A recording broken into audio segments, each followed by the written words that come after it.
ಬೇಕು आवाज दो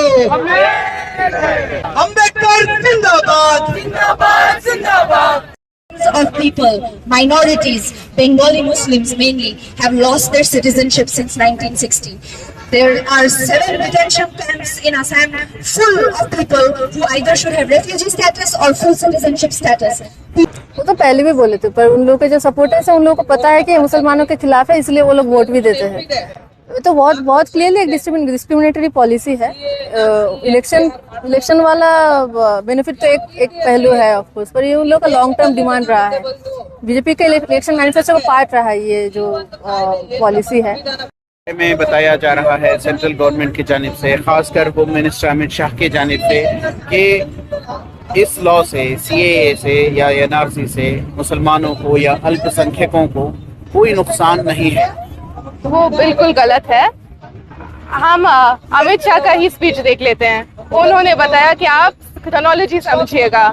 क्रोनोलॉजी का मतलब क्या है? उन्होंने बताया सीए, एनपीआर और एनआरसी वो तीनों साथ में आएंगे। हम समझ लेते तब कि अगर आप सिटीजनशिप को सिर्फ और सिर्फ फ्यू रिलीजन्स को देंगे तो उसका मतलब है कि आप फ्यू रिलीजन्स को रिजेक्ट करेंगे।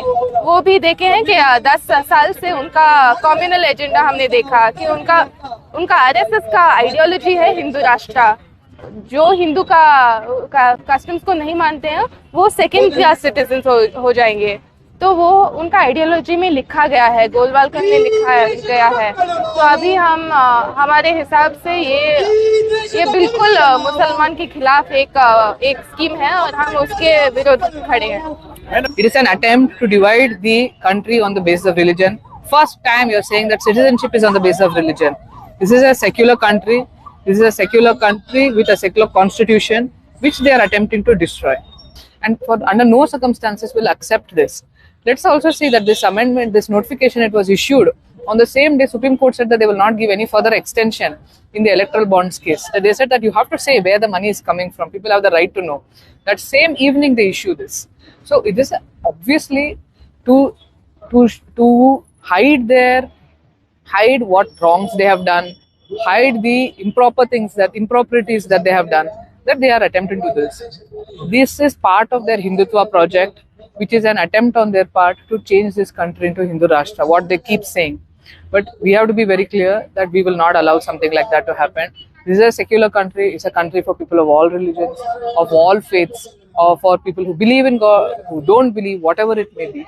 And under no circumstances will this be allowed to become a country based on one religion. And no circumstances will people allow that discrimination or division to take place on the basis of religion.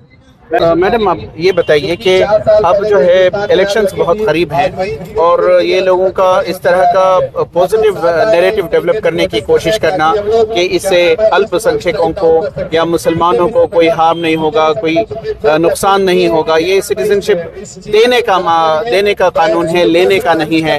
और ऐसे में election से आइन पहले ही आ रहे हैं। देखिए, ये बात सही है कि नॉर्थ ईस्ट में जो चलता है उसके बारे में देश के लोगों को इतना परवाह काफी होता नहीं है, लेकिन हम नॉर्थ ईस्ट में 1993 से पले बड़े हुए हैं और वहाँ का जो पॉलिटिक्स है वो इतना खतरनाक हो चुका है मुसलमानों के लिए, क्योंकि ये एनआरसी से जो 1.9 मिलियन लोगों को एक्सक्लूड किया गया है उसमें से हाई मेजॉरिटी मुसलमान है, बंगाली मुसलमान है या बंगाली हिंदू है, जो हमारे स्टेट में माइनॉरिटी है।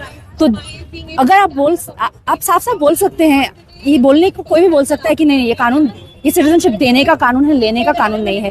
लेकिन अगर आप रूल्स और एनआरसी एक्सरसाइज दोनों को कंबाइन करके देखें तो ये पता चलता है कि हिंदुस्तान में, और ये वर्ल्ड बैंक के थ्रू भी प्रूव हो चुका है कि हिंदुस्तान में औरतें, मुसलमान, दलित और जो भी माइनॉरिटी कैटेगरीज के लोग हैं उनके पास आखिर बार पेपर वर्क नहीं रहता है, कागज नहीं रहता है। तो अगर हम ये एनआरसी सीए पूरे देश में लागू कर दे तो दो चीज हो जाएगा। एक, जिसके पास कागज नहीं है उनका स्टेटस काफी स्टेटलेस जैसा हो जाएगा, और दूसरी बात यह है कि जो लोग हिंदू माइनॉरिटीज हैं, जैसे हिंदू बंगाली हैं, वो इंडिया के सिटीजन है लेकिन उनको कोर्ट के सामने जाके बोलना पड़ेगा कि हम फॉरेनर्स हैं। तो एक डिग्निटी का भी मामला जो है वो भी काफ़ी महत्वपूर्ण है हमारे हिसाब से। तो सरकार इस मुद्दे पे बिल्कुल पॉलिटिक्स कर रहा है, और मैं सबको, आपके दर्शकों को भी मैं यही कहना चाहूँगी कि आप आसाम के तरफ देखिए, वहाँ देखिए कि डिटेंशन में कैसे कैसे लोगों को, टारगेटेड कम्युनिटीज़ के लोगों को डिटेंशन में डाला जा रहा है। आप देखिए कि जजेस का जो बायस है वो कैसे निकलता है, और आप ये देखिए कि ये हिंदू राष्ट्र का जो विजन ये सरकार ने पिछले 10-15 सालों से जो वो ट्राई कर रहे हैं, वो अगर ये NRCCA पूरे देश में लागू हो गया तो वहीं से शुरू होगा। याद रखें कि जब World War II चल रहा था तो हिटलर का जो सरकार था उन्होंने भी लिस्ट से ही शुरू किया था, यहूदी लोगों का लिस्ट निकाला था उन्होंने। तो NRC क्या है, एक लिस्ट ही तो है। तो हमें डर है कि अगर ये वापस सरकार पावर में आ जाए इस बार, तो भविष्य में क्या हो सकता है हमें पता नहीं। तो इसी डर के लिए हमें प्रोटेस्ट करना है। PTV भारत के लिए बेंगलोर से रफीक जब्बार की रिपोर्ट।